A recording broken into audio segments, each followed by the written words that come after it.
A la comunidad universitaria de letras quiero expresarles mi profundo agradecimiento a todos, a todas, docentes y estudiantes, por su ejemplar participación en las elecciones a decano este 9 de diciembre de 2020. La votación total, según lo establecido en el reglamento electoral, nos da como ganadores, pero aún así esperaremos el pronunciamiento oficial del Comité Electoral. Con estas palabras, el 10 de noviembre de 2020 declaraba su triunfo Gonzalo Espino, al decanato de la Facultad de Letras de la Universidad San Marcos. Mi nombre es César Coca Vargas y hoy en Mírame Cuando Te Hablo nos encontramos con Gonzalo Espino.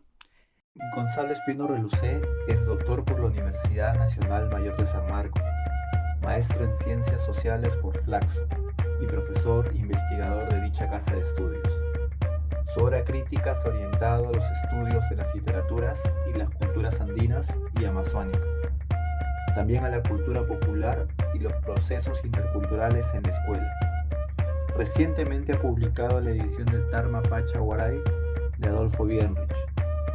Su obra más significativa se concentra en narrativa quechua contemporánea. Es poeta, crítico literario y actual decano de la Facultad de Letras y Ciencias Humanas de la Universidad Nacional Mayor de San Marcos.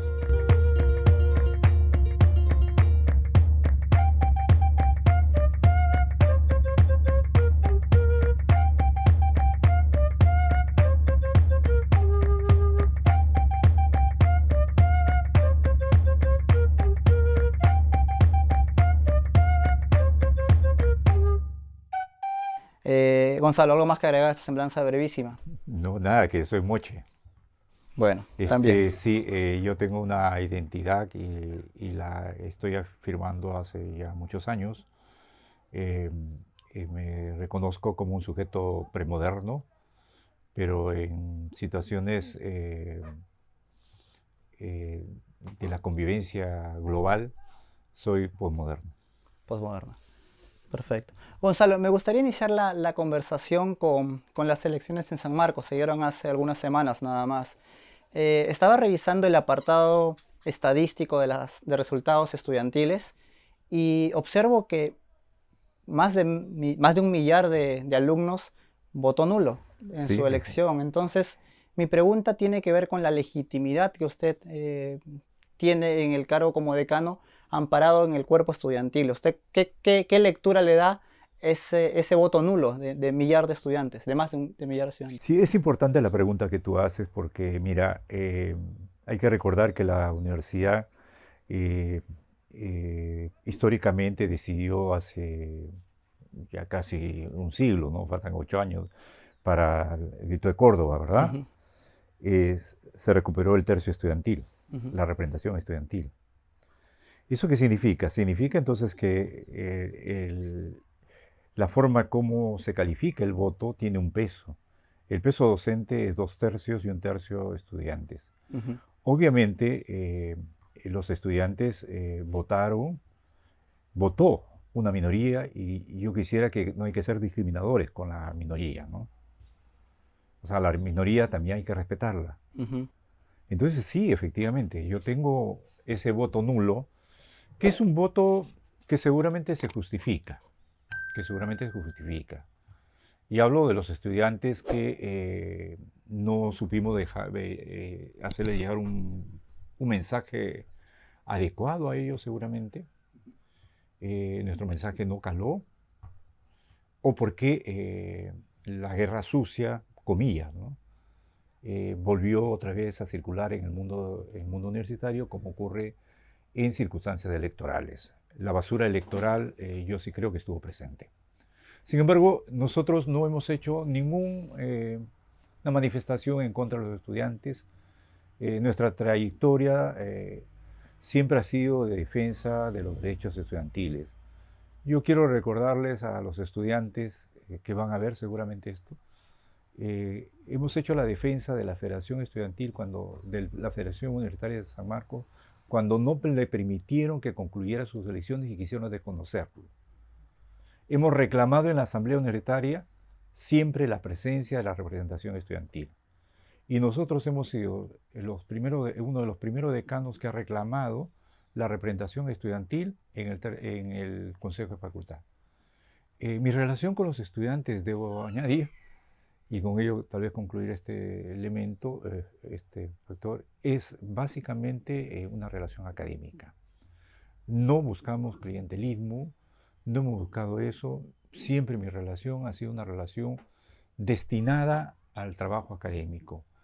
Hace 20 años que vengo trabajando, más en realidad, pero digamos formalmente, incluyendo estudiantes, estamos hablando de más o menos 20 años. Siempre he tenido estudiantes con los cuales hemos trabajado, proyectos multidisciplinarios, proyectos específicamente que han permitido la formación de alguno de ellos.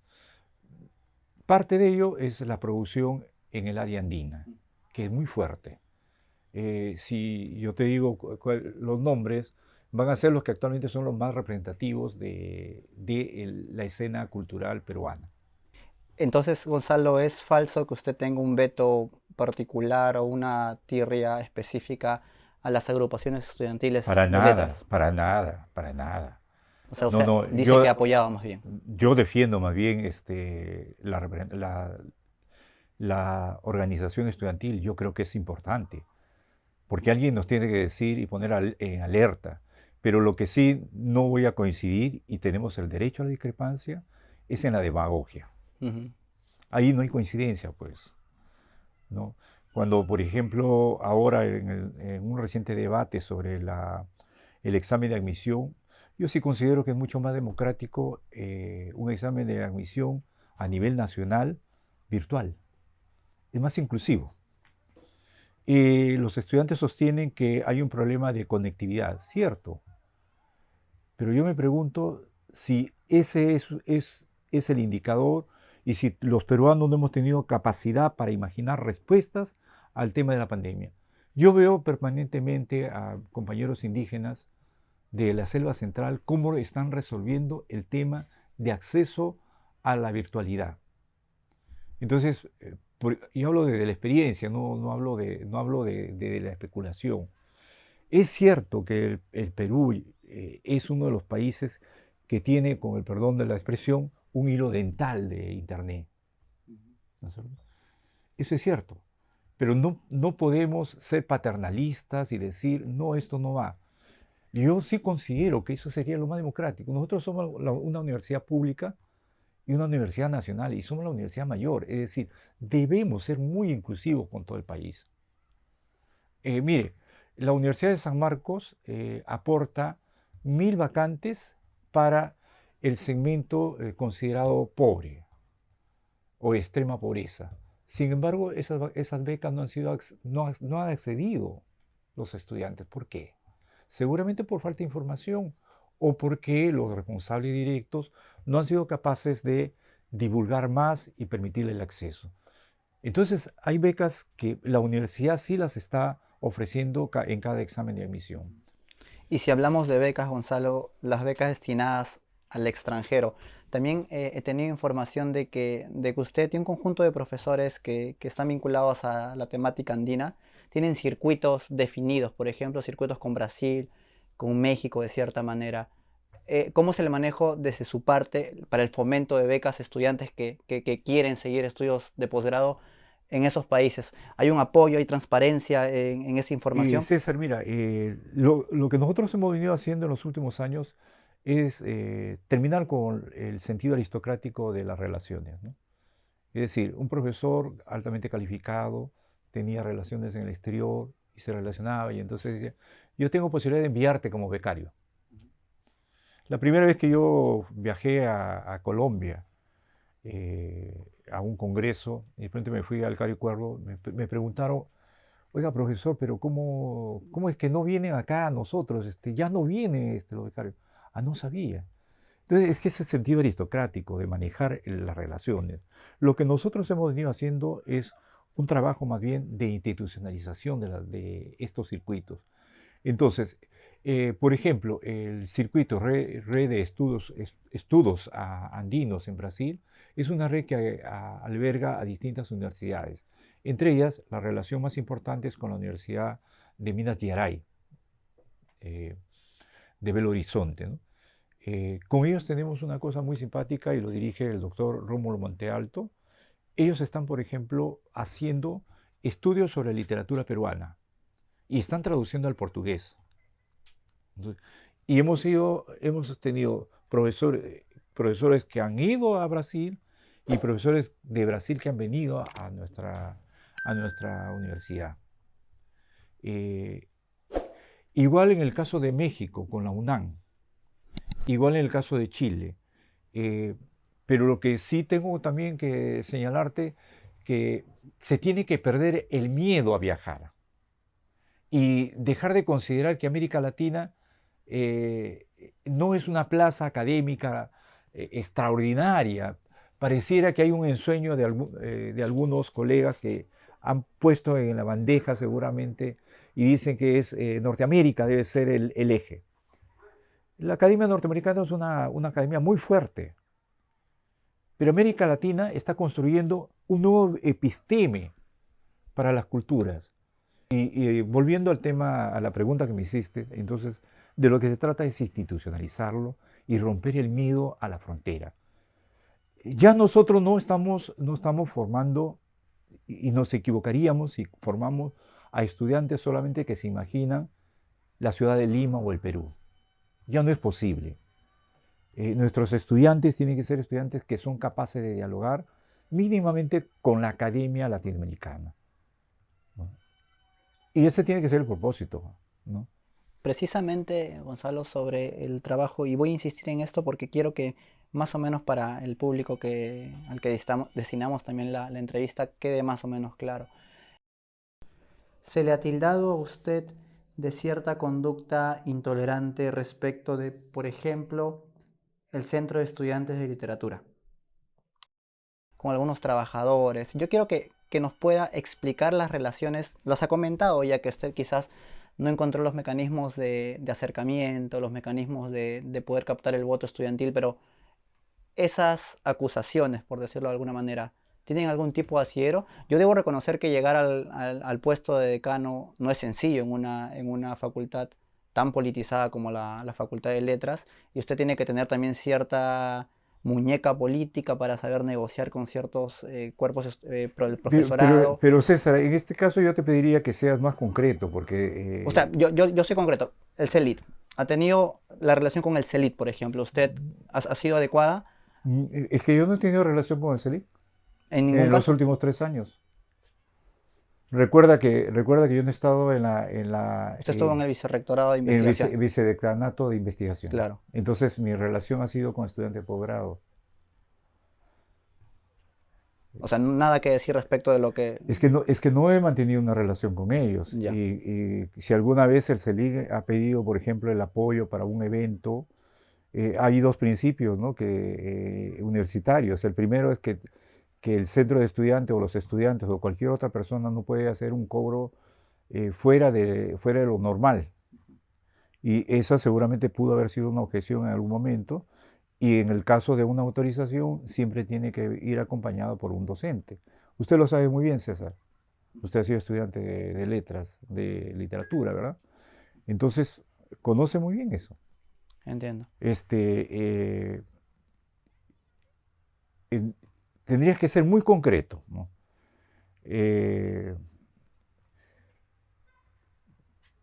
No lo veo. La intolerancia es acaso optimizar, por ejemplo, en el caso de los trabajadores, el espacio para el servicio de la docencia y de los alumnos. Yo no imagino a un grupo, 2 secretarias que tienen un espacio equivalente a un aula, ¿no? Y si esa es una intolerancia, bueno, entonces soy feliz en ser intolerante, porque lo que estoy defendiendo es el espacio para el uso público y reduciendo el espacio a lo que se requiere en caso de un servicio, ¿no? O sea, 2 secretarias no podrían estar en un aula. Y eso ocurría. Y Gonzalo, ¿usted considera que actualmente en la facultad hay grupos de profesores que defienden intereses particulares en agenda política y agenda también de contratación docente? ¿Usted que está dentro, existen esos grupos? Y tal vez tendríamos que ser más específicos. ¿Sabes por qué? Porque hasta donde nosotros conozco, esa parte sí la conozco, Eh, los contratos en el pregrado son contratos públicos en general. Si entras por partida ordinaria es contrato público. Entonces, y los contratos públicos, y ahí el Ministerio de Educación no está cumpliendo con su función. Paga menos de lo que le corresponde al docente. Entonces, con 10 horas como profesor auxiliar no vas a vivir, definitivamente en el Perú. O sea, lo único que te va a dar es un cartel, te va a acreditar, pero hay momentos en que ya no está para que nos acrediten, ¿no? Entonces está sucediendo. Entiendo que hay incluso que aún no han concluido con pagar a docentes del año pasado, contratados. Y entonces esos procesos son procesos públicos. Ahí no hay nada escondido. Los 36 o 46 profesores que ingresaron a la Facultad de Letras han ingresado limpiamente en concurso público y son jóvenes. La mayoría de ellos son jóvenes que tienen una alta calificación. Y eso va a renovar. No lo vamos a ver de cada 3, 4 años. Lo vamos a ver. No es inmediato, porque es una nueva generación. ¿No? Siempre sí puedo decirte que ha habido algún retraso de algún director que no pues hizo la gestión en el momento. Entonces, ahí viene lo que se llama contrato por recursos directamente recaudados. Pero es una minoría eso. Y cada vez ha bajado, ¿no? Ha bajado, que ya son contratos pues, de emergencia porque se lo reclaman, ¿no? Lo reclaman los propios estudiantes y las propias direcciones. En el caso de posgrado es distinto porque ahí hay un conjunto de criterios que se ponen, ¿no? El criterio ahí es, primero, tu trayectoria académica. Segundo, si tienes, si tienes publicaciones. Tercero, si estás con, si perteneces a un grupo de investigación, ¿no? Eso. Y reúne los requisitos, evidentemente, ¿no?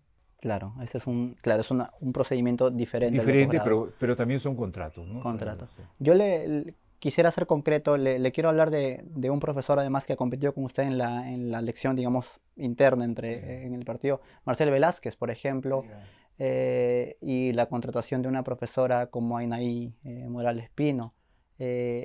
Yo no puedo dar fe de esto, pero me parece que ha habido cierto tipo de contactos previos antes de la contratación. Yo no desmerezco el nivel académico que usted dice en la juventud No, docente que entra, pero ¿no le parece a usted no, que César, existan esas cosas? definitivamente no, César. ¿Sabes qué? Ahí yo sí creo que tú Estoy tienes equivocado. una percepción Parcial. parcializada, seguramente por las noticias que salen, ¿no? Recuerda que ella es una profesora altamente calificada, especializada en el siglo XIX, y tú puedes entrar a la bandeja de la facultad, está su expediente, están las grabaciones también de su clase modelo, sus calificaciones.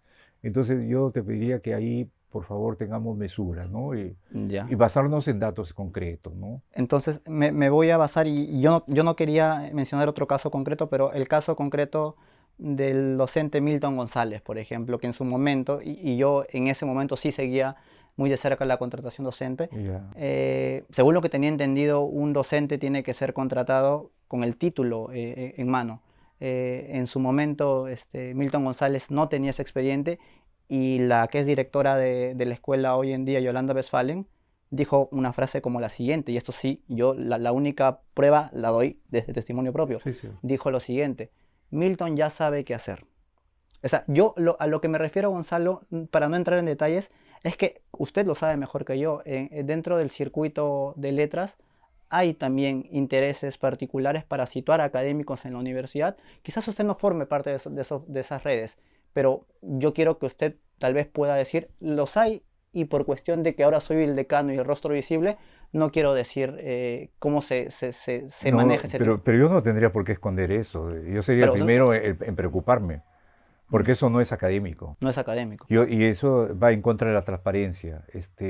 A nosotros sí nos interesa que los concursos sean públicos, que sean visibles y que lleguen los mejores. Eso es lo único que deseamos, que lleguen los mejores. Es decir, si tú reúnes todos los requisitos, tienes el grado, tienes publicaciones en el área, ¿no? Y tienes una trayectoria que te avala, entonces bienvenido, ¿no? O sea, la imagen que tú me has presentado es una imagen interesante porque es discutible, tú dices, por la ley universitaria, y se hizo la consulta a SUNEDU. SUNEDU señaló que no había esa incompatibilidad y el grado era lo que dominaba ahí. El grado, Sí. bastaba con eso. Sí, sí. Correcto. Sí. Una última pregunta para cerrar este La apartado. parte burocrática. La parte, así es, porque eso interesa a quienes ahora estudian. Yo hace ya tiempo, Gonzalo, que no entro a la facultad a llevar algún curso, pero cuando yo estudié 5 años allí, notaba una constante falta de respeto por parte de la plana docente con el estudiantado. Falta de respeto en un sentido común de la responsabilidad de asistencia a clases, por ejemplo. Usted ve ahora que está en San Marcos, es ahora decano, es profesor además. Eso ha cambiado, el profesorado respeta al alumno en nivel de asistencia. ¿Usted puede tener algún tipo de injerencia ahora como el cargo del decano? Sí, sí.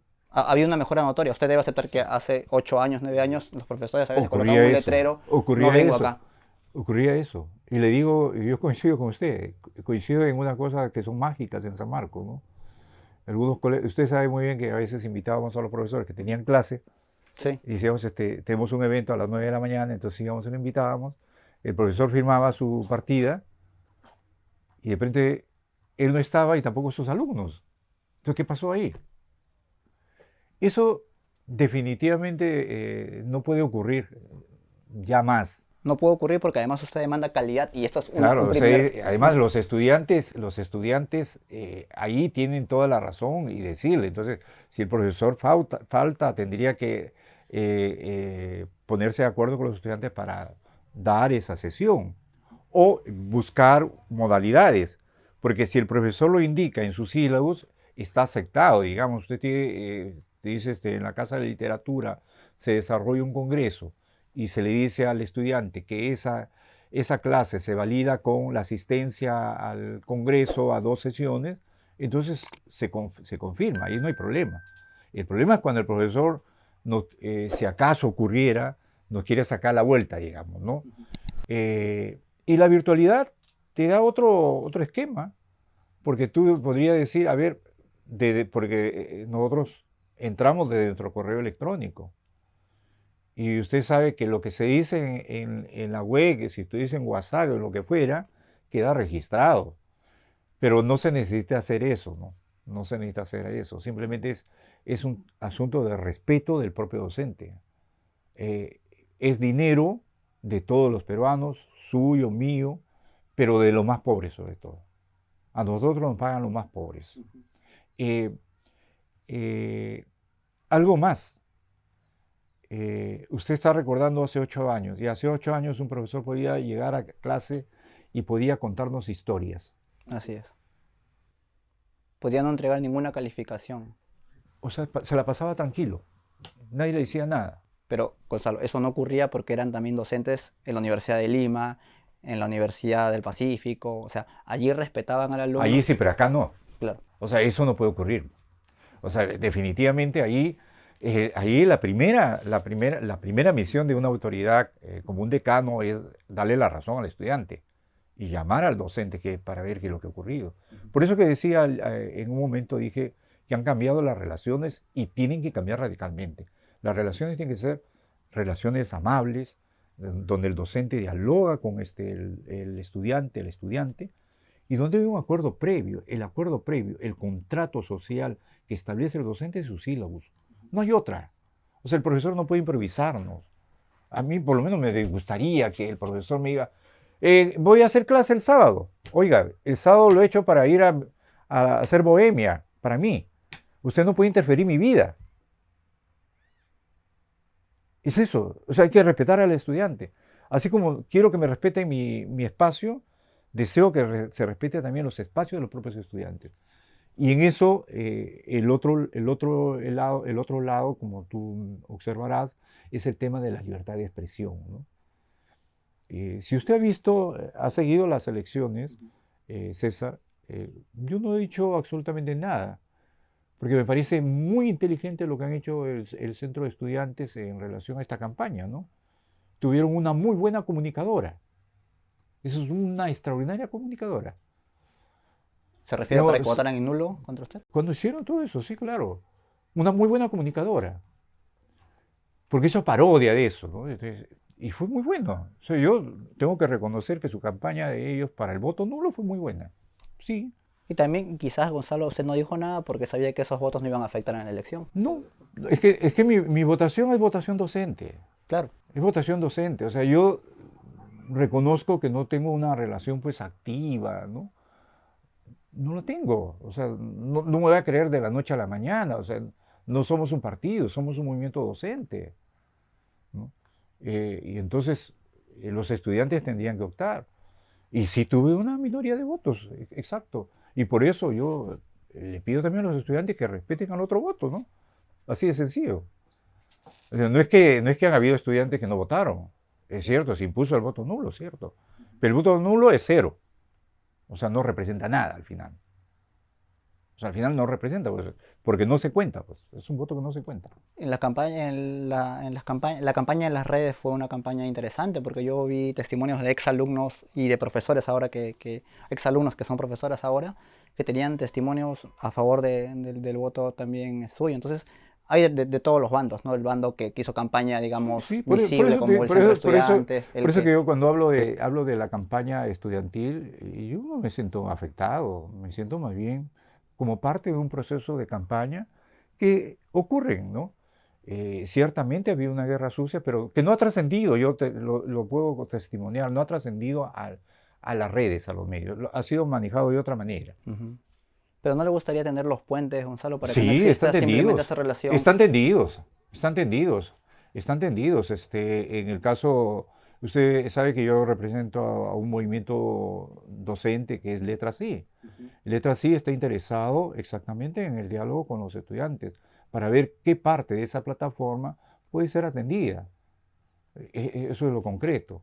El único marco de referencia es el marco de la ley universitaria y el estatuto, ¿no? Ujú. Ese es nuestro marco de referencia actual. Porque lo otro significa que cambiar el estatuto. Gonzalo, no quisiera cerrar este apartado. ¿Tiene alguna vinculación usted de asesoría con el rector de San Marcos? ¿Lo tuvo en algún momento con los rectores, por ejemplo, con Cachay? ¿Tuvo algún tipo de cercanía o ninguna?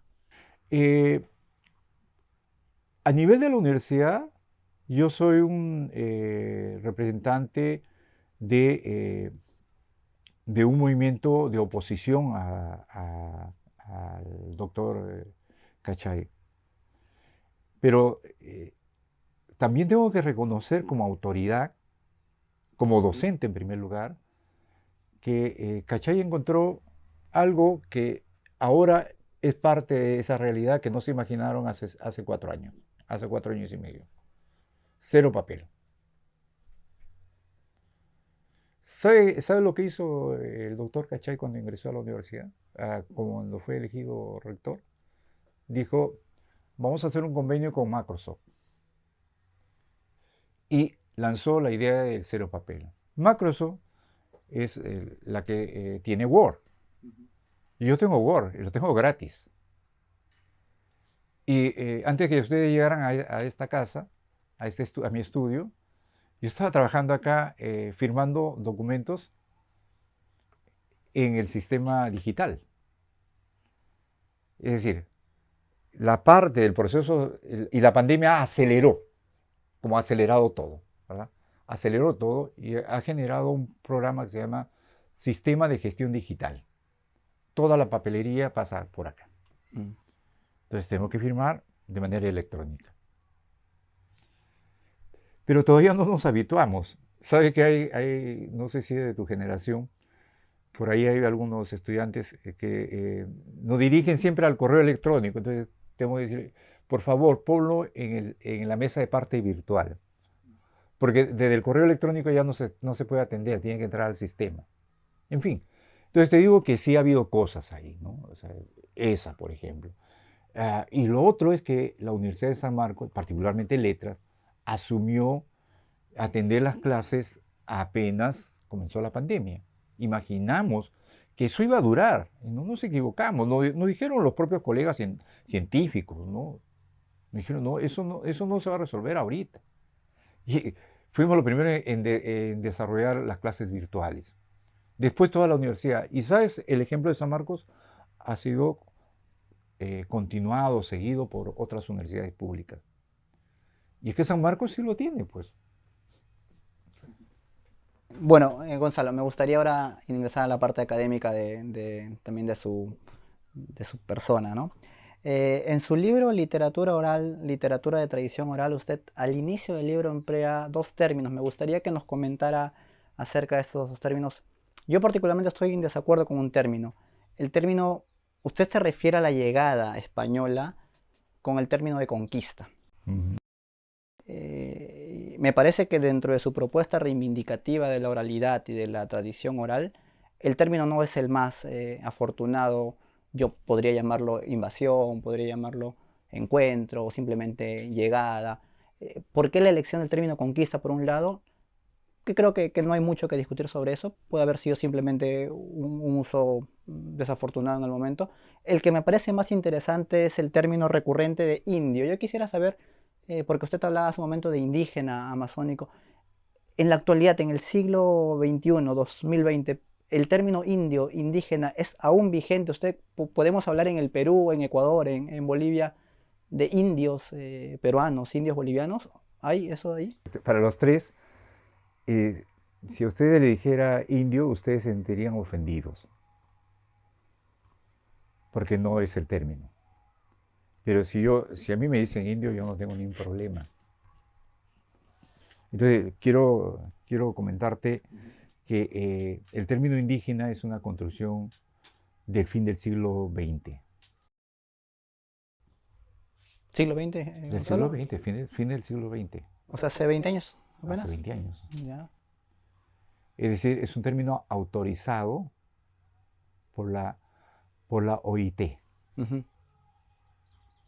Usar el término indígena implica un conjunto de derechos territoriales, culturales, etc. Entonces, el término indio se conceptuó para las poblaciones marginadas y cercadas a su vez y desprovistas de todos los derechos, ¿no es cierto? Entonces, no había ninguna dificultad en identificar durante todo el siglo XX, casi todo el siglo XX, como indio, ¿no? Esos términos ahora nos cuestionan. Entonces, ahora yo tengo la prudencia de hablar de indígena. Entonces, y lo hago, y si tú chequeas también el contexto del uso de la palabra, es en términos temporales, es decir, en qué periodo estoy hablando. Recuerdo bien que seguramente es el capítulo 1, que hago un recuento de cómo el concepto de literatura es un concepto en el que no es posible la inclusión del indígena, ¿no? Este libro del que tú has hablado precisamente, Tarmapacha Guaray, de 1904, de 1905, perdón, estoy confundiendo con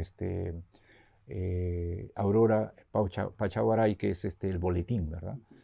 Este libro es el primero en reivindicar la existencia de una cultura quechua.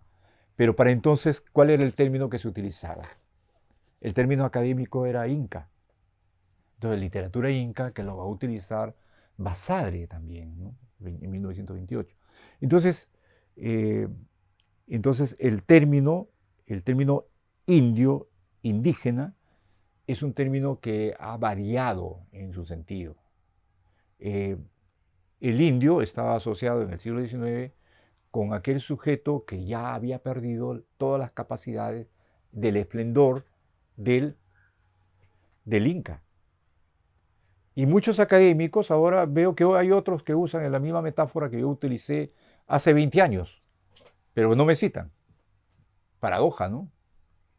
Paradoja. Yo hago mi registro y ahí está, ¿no es cierto? Y tampoco diría los nombres. Tampoco lo diría. En el momento que necesite polemizarlo, pues lo diré, ¿no? Pero ahora no hay necesidad.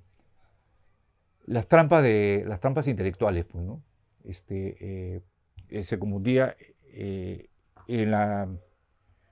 ahora que estamos cercanos al Bicentenario, recuerda que la población indígena dije ahora, ¿no? La población indígena de entonces es una población que colabora con las huestes realistas y las huestes patrióticas. Entonces, desde las huestes patrióticas hay el guayje indio, el hermano indio. Pero el hermano indio era solamente una metáfora, era una propuesta, era una propuesta de inclusión, pero solamente discursiva. Porque cuando se gana y se conquista el poder, simplemente se abandonó. Y entonces vivimos la paradoja de un país que en sus pequeñas aldeas aristocráticas hablaban castellano y donde en todo el país, que era la costa y los Andes, la costa básicamente y los Andes, se hablaba quechua. Y hemos seguido hasta el siglo XX y XXI, hacia 1940, se puede evidenciar que se está produciendo el quiebre del uso de la lengua. O sea, el proyecto de conquista de 1492 se consumaba, pero se consumaba también en nuevos términos. Porque la pelea acá en Perú es la pelea de nuestros escritores y narradores, es por construir un castellano que sea nuestro. Ese castellano andino. El castellano que lo presume Argueda, el castellano de Ciro Alegría, que son castellanos diferentes también. En 1940 se produce ese empate entre el castellano y el quechua. Y las élites intelectuales regionales de Cusco y Ayacucho están abandonando también hablar la lengua. Y prohíben a sus hijos hablar la lengua. Ya te imaginarás. Entonces, pasamos de los 2/3 de población que hablaban la lengua quechua a fines del siglo XX y llegamos a un modesto porcentaje del 17%. Hoy día somos 16.8%. Y también se invierte la figura del 60% de población rural en el país Así es. al 40%. Así es. O sea, así es. sí, O sea, sí. cambió, ¿no? Y aparece un nuevo sujeto que ha estado presente en nuestra historia. Es un sujeto marginal que nos ha ido acompañando, ¿no? Porque en el siglo XX imaginamos al Perú como un país andino, que es legítimo y que nos da sentido. Pero nos hemos cerrado los ojos y no hemos visto que esa mirada no estaba incluyendo al otro segmento histórico de la construcción de este país. Y que el Bicentenario nos tiene que llevar a repensar que el Perú no es ni Andes ni costas, es también, sí o sí, la Amazonía. Entonces, esos 3 componentes son componentes centrales y entonces la idea de una identidad como unidad resulta una falsía. No podemos. Nosotros mismos de acá somos amarquinos, pero más allá ya no somos amarquinos, es una identidad institucional. Somos de la Alianza Lima que bajó, o somos de la U, o del Atlético Chicha, ¿no? Tenemos distintas opciones. Acá podemos nosotros decir, no me gusta pues la chicha, pero estoy caminando por la O'Higgins en Santiago de Chile, ¿no? Y de pronto escucho al gordito, ¿cómo se llama? Sufre, peruano, sufre. Lo escucho, estoy caminando y de pronto me tengo que detener. ¿Por qué me detengo? Si no forma parte de mí, si yo acá no me agrada su música. Y sin embargo reconozco que es parte mía.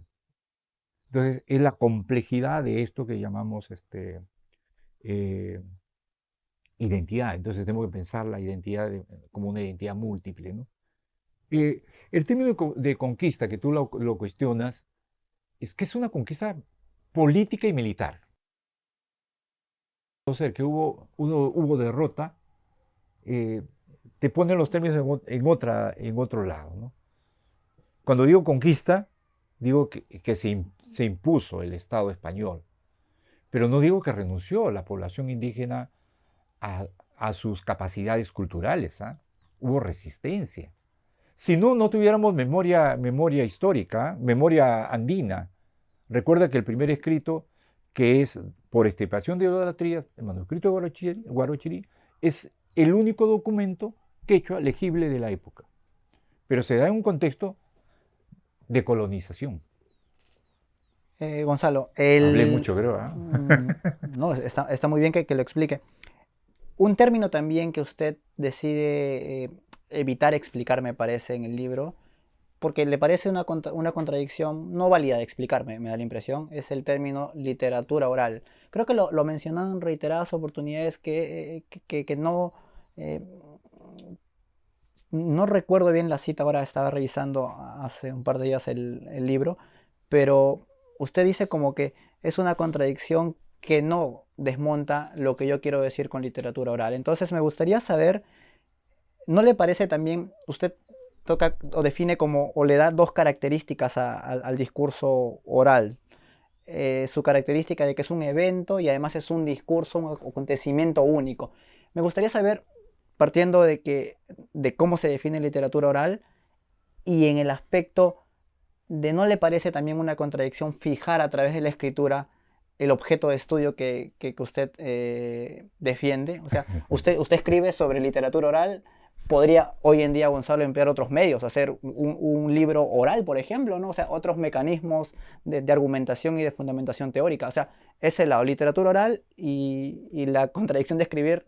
No sé, César, si tú fuiste alumno mío en un curso en el que ya no había escritura. Mm.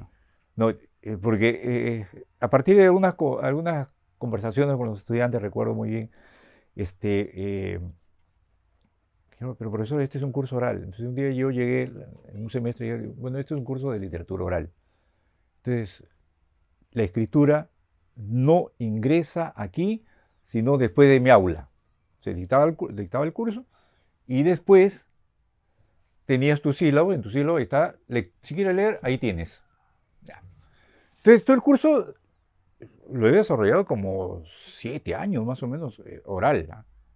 Nada, o sea, íbamos oralidad plena. Cosa que además siempre me gustó por eso, ¿no? Y porque ponía en tensión todas mis ideas. Entonces ahí yo sí lo planteé y en esas discusiones sí planteé también los límites que tiene hablar de literatura oral, porque estamos hablando en la práctica de un texto que ya llegó a la escritura. Es decir, ya no es la textualidad originaria, es una textualidad interferida por un editor, ¿no es cierto? Entonces, eso es diferente. Eh, pero el debate no iba por ahí, iba por el asunto, lo tuyo me parece mucho más radical, el asunto discriminador, de creer que la escritura valida necesariamente el acto estético. Y no, cuando escuchamos a los campesinos en Cajamarca o cuando he escuchado a los campesinos quechuas en Cusco, he escuchado narrar y me he matado de risa y la manera como han construido sus relatos, eh, el acto estético, el efecto literario estaba allí. Entonces, ¿por qué negarle esa condición? O sea, no es un patrimonio de uno solamente, está ahí. y ahí utilicé una frase que es del norte, ¿no? Di, literatura di. Es decir, no hay nada más que explicar porque es el hecho, ¿no? O sea, que te genera esto. Es como cuando ustedes están ante alguien que sabe contar un chiste. Pero si ustedes me piden que yo les cuente un chiste, con seguridad les pido primero que se rían. Porque es toda una habilidad. Y entonces, el, el chiste tú lo puedes transcribir. Pero lo que no vas a poder transcribir son mis gestos, la manera como lo digo, porque el otro discurso es el discurso del cuerpo, del espacio, de la voz, de las pausas. ¿Cómo representar la pausa si digo... Y el lugar a donde estoy mirando? No lo estoy mirando a usted, estaba mirando a ese lado. O cuando dice, acá nomás, ha sido acá nomás en el cerro. Y el acá nomás, en la lectura, ¿dónde está el acá nomás? A tu izquierda, derecha, al frente, atrás, ¿dónde está? Etcétera, ¿no? Entonces, en ese sentido, ¿no? Gonzalo, me gustaría, ¿usted conoce la reseña que hizo un profesor sanmarquino, colega suyo, Marcos Mondoñedo, sobre un libro también suyo, ¿no? Atocacha. Atocuacha Atocacha. la pudo revisar, Claro, la conozco. y me gustaría citar un extracto y que me dé su opinión, porque es una reseña bastante sarcástica, socarrona, tiene un estilo muy particular. Entonces, he escogido una cita que no caiga tampoco en el argumento fácil, pero tampoco que sea muy, para que me comente lo que usted piensa, ¿no? Sí, sí. Dice Mondoñedo, en general el libro no tiene distancia cognitiva respecto de lo que estudio revisa desde la posición enunciativa universitaria. Antes bien, mezcla o confunde dicha posición con la del saber popular de los narradores que entrevista. Implícitamente el libro postula que no hay diferencia sino continuidad entre el conocimiento elaborado dentro de los marcos universitarios y el saber tradicional.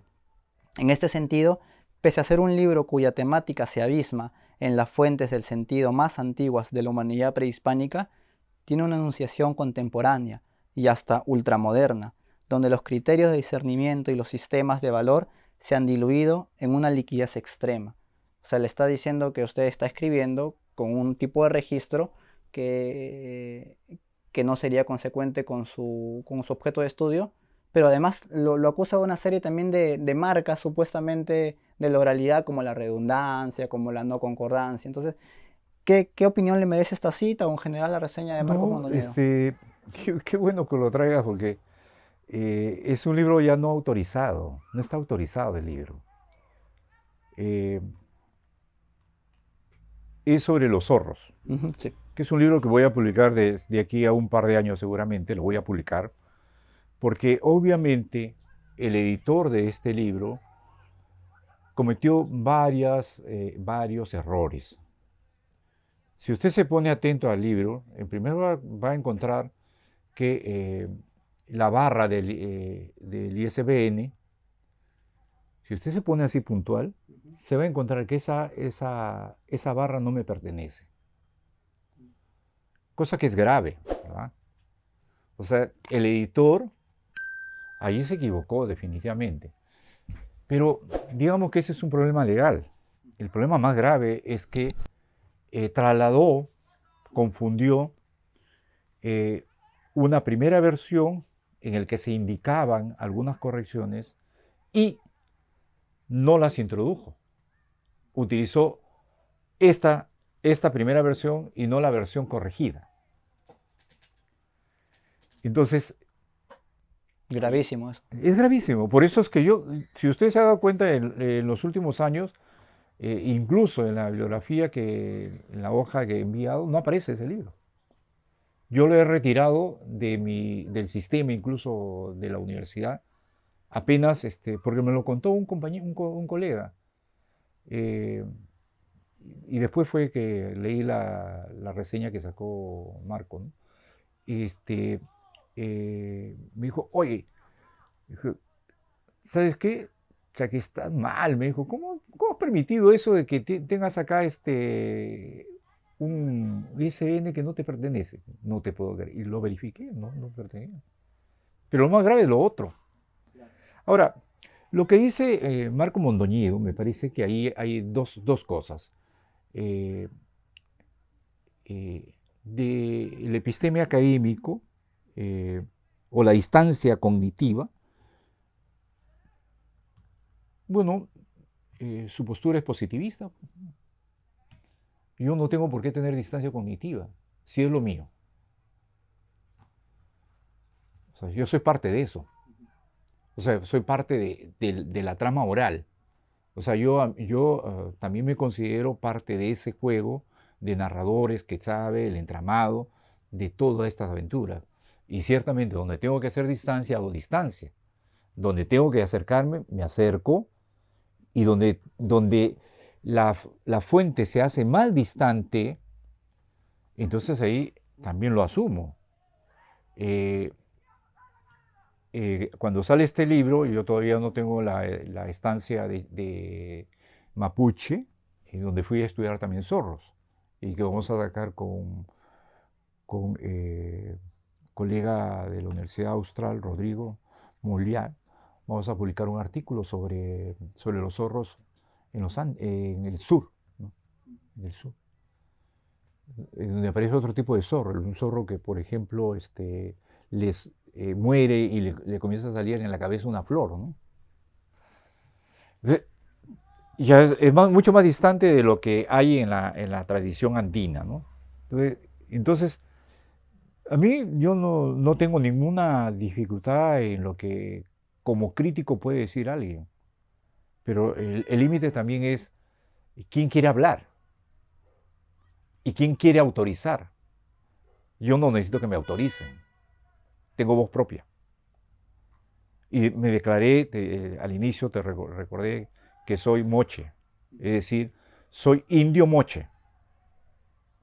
Y el término indio, otra vez para literatura oral, recuerda que se vuelve a utilizar el cuadro de ganador de 1992, eh, eh, el indio, que se ha, ¿cómo era? El indio que se ha muerto, algo por el estilo, ¿no? Han matado al indio, algo así. Sí, sí, sí. En ese instante no lo he recordado, pero bueno. Gonzalo, desde el exterior se ven dos rostros visibles sobre en San Marcos, ¿no? Sobre la temática andina. Uno es usted y el otro es el profesor Mauro Mamani. Luego me parece que hay docentes algo más jóvenes que también están trabajando el tema, como Elías Rengifo quizás, como Jorge Terán. Entonces, me gustaría saber qué grupo podríamos identificar, grupo de investigación sobre tema andino, además de usted y Mamani. ¿Hay en la plana docente más? Sí, sí hay. Lo que pasa es que el tema andino es un tema que comenzamos a trabajarlo fuertemente. Mira, encontré esto y lo recordaba que está en Mapacha Guaray. Estamos hablando del 2005, ¿no? Comenzamos nosotros a valorar a Adolfo Bienris. Pero comenzó hace mucho más antes, ¿no? Estamos hablando de una larga trayectoria de San Marcos, ¿no? No es nuevo el tema no es nuevo, sino la aventura más, digamos, cercana a, a las prácticas sociales y culturales de los pueblos, eso sí es más reciente. Mauro Mamani es uno de los protagonistas, ciertamente sí, eh, igual que Manuel Larrú, que comienza a ser valorado, los trabajos de Manuel Larrú comienzan a ser citados también en América Latina, ¿no? Elías Rengifo, por cierto, ¿no? Gisela González, Jorge Terán, que trabajan desde lo que serían las literaturas regionales, que es otra categoría en el que Miguel Ángel también incursionaba, Miguel Ángel Guamán me refiero, ¿no? Y sí, o sea, hay un fuerte núcleo, pero que va más allá ya de San Marcos. Estoy pensando en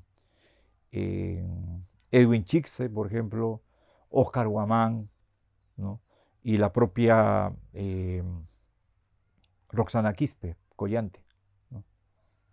Están trabajando todo esto, ¿no? Es muy fuerte lo que se está haciendo. No es precisamente una teoría, todavía no hemos llegado a una teoría. Todavía estamos distantes. Falta todavía hacer la gran reflexión. Por ejemplo, cuando queremos utilizar categorías locales, si esas categorías son válidas o no. Desde mi práctica, la etnopoética sí nos ayuda a acercarnos a los textos, es decir, el texto se tiene que leer culturalmente, pero leerlo culturalmente no significa cerrarnos solamente y exclusivamente en las clases culturales del texto. Entonces, cuando he leído algunos artículos altamente calificados, comillas, en revistas Scopus, un artículo sobre Óscar Colchado de Cordillera Negra, la persona que hace el análisis es impecable, o sea, cuantitativamente impecable, pero desprovisto de un argumento de lo que ocurre en el mundo andino. Es decir, para ella no existen los apus, para ella no existen las transgresiones de la realidad, para ella es parte de la fantasía del autor. Y eso sí se distancia de lo que ocurre en el mundo cultural, ¿no? Ujú. Gonzalo, una pregunta cerrada prácticamente de sí o no. ¿Usted tiene conocimiento de alguna lengua andina o amazónica? Sí. ¿Qué lengua es la Quechua? quechua? De un nivel, digamos... Con un nivel para sobrevivir, en primer lugar para sobrevivir, Ujú. es decir, si estoy en una situación en la que ya me ocurrió, Debe comunicarse en esa lengua, lo puede hacer. lo puedo hacer, porque ya en ese momento que la lengua aparece sí o sí. Yo me quedé abandonado en las alturas de Incahuasi Ujú. y en la zona blanquecho, y tuve que hablarlo. Y después los comuneros me vieron llegar a un pueblo también y me interpelaron. Entonces, inmediatamente tuve que organizar un discurso en quechua, de presentación, ¿no? Y claro, yo leo en quechua. Yo me formé en Cusco. O sea, la lengua que yo aprendí es la del Cusco. Y yo no soy nativo hablante. Ujú. No soy nativo hablante. Le consulto esto porque también uno de los temas de rigurosidad académica tiene que ver con el dominio de la lengua del objeto de estudio. Yo recuerdo que cuando era estudiante en letras, había profesores que enseñaban literatura norteamericana sin saber inglés. Y una vez quedamos asombrados un conjunto de compañeros cuando al profesor Carlos García Bedoya, dictando la cátedra de literatura francesa, se le pidió que leyera un poema en francés. Y lo hizo con una naturalidad extremadamente grandiosa. Claro, La claro, cadencia del francés, escucharlo para estudiantes que están claro, en el claro que tercer sí. año, es asombroso. Entonces, le hago la consulta esto a raíz de la tan mencionada tesis de Roxana Quispe. Le voy a comentar un titular que salió en un periódico de Estados Unidos. Se sustenta primera tesis en Perú de la lengua de los incas. De esa manera. Y rebuscando un poco la información, yo quería saber, porque claro, yo creo que se ha vendido una imagen de esa sustentación que tiene su logro por sí misma. Pero usted estaba allí, estaba Mauro Yo soy Mamani, el asesor de esa claro. tesis. Mi consulta estaba el profesor Dorian Espesúa, me Claro. parece, y la pregunta era, la gente, el jurado que estaba allí, los profesores, ¿habían leído la tesis en el documento original quechua o había habido una versión paralela? Yo lo digo, ¿sabe por qué, Gonzalo? Porque yo entiendo y valoro el esfuerzo por reivindicar una lengua, pero si es que el sentido simplemente es para la fotografía, creo que nos estamos construyendo sobre algo fuerte. Yo tengo entendido que, salvo Mauro Mamani, la intervención fue mediada entre la traducción y el castellano. Claro que Entonces, sí. eh, ¿cómo fue eso? O sea, ¿ustedes leyeron la tesis en quechua? ¿La leyeron en No, castellano? obviamente existieron las dos versiones, en castellano y quechua. Claro. Eh, pero tú tienes que ponerte en este escenario. Ese jurado fue la doctora Isabel Gálvez, quechua hablante, la directora de la cátedra quechua. Sí. Mauro Mamani es aymara no hablante. Quechua hablante no lo es, pero es conocedor de primera línea del quechua. O sea, incluso hizo estudios recientemente porque necesitaba profundizar aspectos específicos en la lengua. Estoy hablando hace 2 años atrás, no es reciente. Es decir, tiene un dominio así muy bueno. En mi caso, como te dije, fui formado en Cusco y fui formado en lingüística andina. Entonces, recuerda entonces que tengo un paratexto que me permite a mí leer las claves de las lenguas andinas, además del conocimiento de la lengua quechua y aymara. O sea, no es que no tengamos ese conocimiento, lo tenemos. El asunto es si la hablas o no. Las lenguas es como el inglés. Yo soy un fracasado en 5 o 6 cursos de inglés. Mi hija me anda fastidiando, permíteme la anécdota. El británico te está buscando, papá, porque debes ahí tu aprobación. Pero si la lengua no te es útil, o sea, no la vas a manejar, no la vas a manejar. Ese es el detalle. Entonces, sí se leyó, esas son las dos versiones, sí, sí, sí. La opinión entonces es positiva dentro de todo. Claro. A pesar de que un sector pequeñito creo que ha tenido cierta crítica sobre la propuesta escrita de la sustentadora, de la Sí, doctora ahora. Roxana, Roxana, sí. Claro. Sí, lo que pasa, mira, es que al final San Marcos recuperó lo que es, ¿no? Nosotros nos iniciamos como Facultad de Letras, la Universidad de San Marcos se inicia como la Facultad de Artes, Artes y Ideología. Entonces, ¿y cuál era su núcleo central? Las lenguas índicas. Las lenguas índicas. En el siglo XIX, un loco como Asisclo Villarán escribe una tesis que se llama La poesía en el tiempo de los incas. Pero recordarás que en el siglo XIX no se podía poner en la academia o en el salón, no se podía hablar ni cantar en quechua. No se podía escribir. Entonces la tesis está en castellano. Otro loco, otro positivista como Adolfo Bienris, él sí, incluye el quechua. No tiene problema. Y además publica el primer boletín bilingüe, ¿no? En quechua tarmeño, imagínate. Entonces hay una trayectoria. Y San Marcos lo hace por primera vez. Después han llegado los otros, los picones. Pues, ¿no? Entonces, digo los picones porque hay 2 universidades que han dicho que han tenido la primera tesis. Pero no han tenido la tesis, pues la tesis escrita en quechua. A eso me refiero. O sea, un esfuerzo. Y en esta mesa que tú conoces acá, que ya la conoces, es una mesa moche. Entonces tengo acá mi cuchillo moche para mis asesorados. El corrector, ¿no? Entonces, porque ¿cuál es la lógica de una asesoría? La lógica de una asesoría es que el estudiante te trae el proyecto, o tú le puedes ofrecer un proyecto, ¿no? Lo desarrollas. Entonces, pero cuando avanza el estudiante, el graduado, te plantea tus hipótesis y tú comienzas a discutir con ellos. Porque si no es asesoría, es una lectoría para firmar, ¿no? Y se construyó esa tesis. Y Roxana la construyó a lo largo de 3 años, 3, 4 años enteros.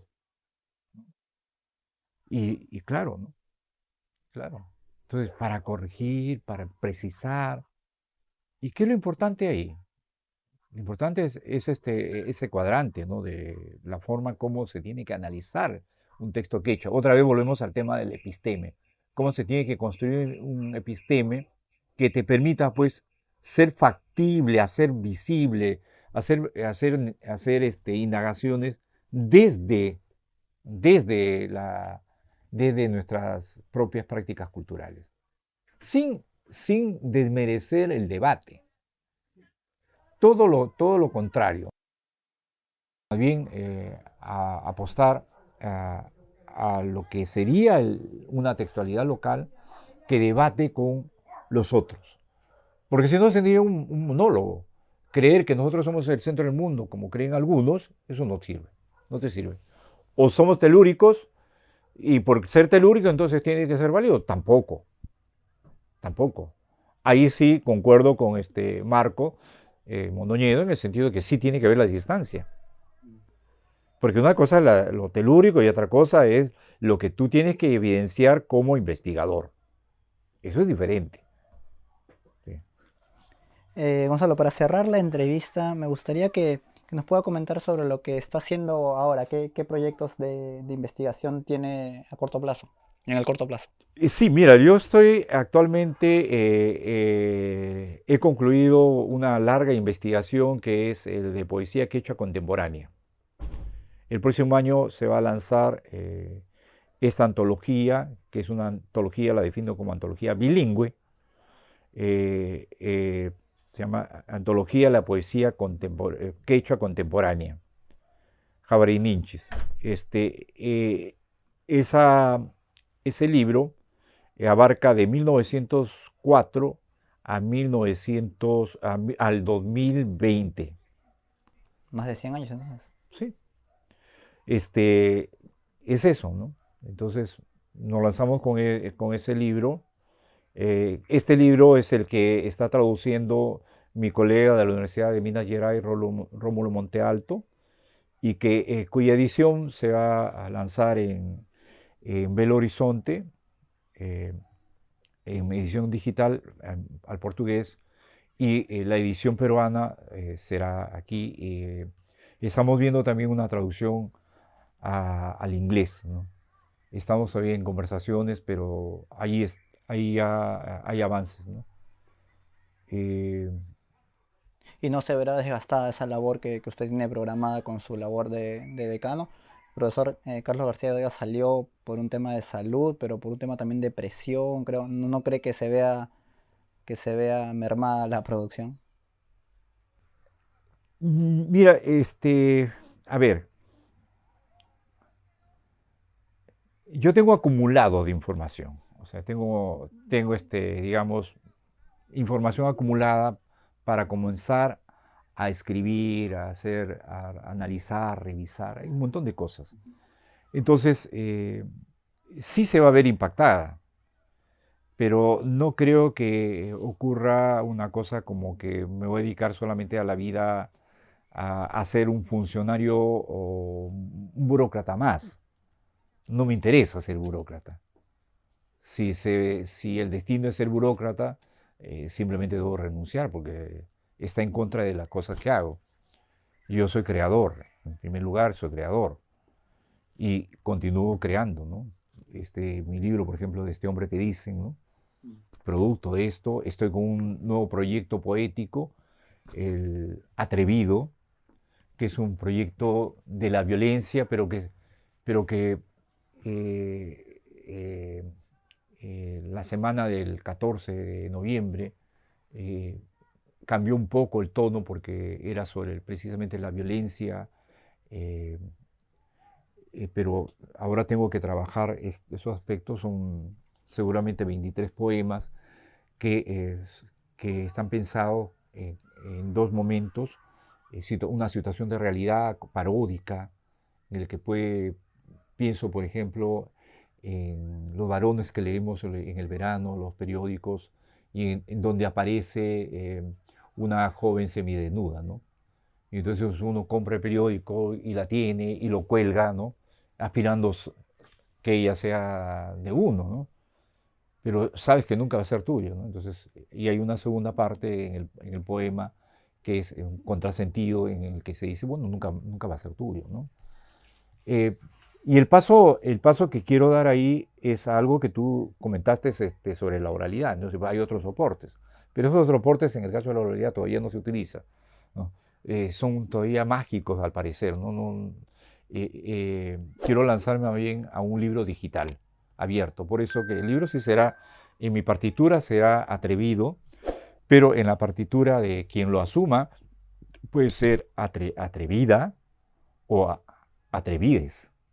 Depende de quién lo haga, porque es un conjunto de posibilidades que se va a abrir, ¿no? El proyecto que yo voy a seguir trabajando es el de literatura quechua y amazónica, que es algo en lo que he entrado hace como 4 años, hace ya 6 años en realidad. Estamos trabajando un proyecto con Pablo Jacinto, que es de literatura chánica, que es lo que mejor conozco.